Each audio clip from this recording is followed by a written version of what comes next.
তোর মায় বাইসে থাকলে সেই হয়তো এই কথা কইত। তুমি শোনা বড় হয়েছো, তোমার এখন বিবাহের সাথে কথাবার্তা ছোট, চারিদিক থেকে প্রস্তাব আসতেছে। শোনো না আমার মা, তুমি হুটহাট করে বাড়িতে এই দিক ওই দিক আর আগের মতো দৌড়াদৌড়ি করো না। কই আব্বা, আমি তো কোনো জায়গায় যাই না, খালি রূপাকে বাইতে যাই। সেইখানেও তোমার বেশি যাওয়ার দরকার নেই। মা গো,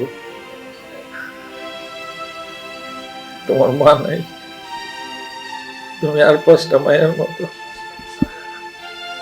মার আদর শাসন কোনোটাই তুমি পাও না। বাপ হয়ে আমি তো আর তোমার মার অভাব পূরণ করতে পারি না মা। এখন পরের করে তোমার এই সুন্দরভাবে যদি আমি তুলে দিতে পারি, তাইলে আমি ময়ূর শান্ত হবো। আব্বা তুমি এগুলো কি কইতাছো? আরে মরবা কে?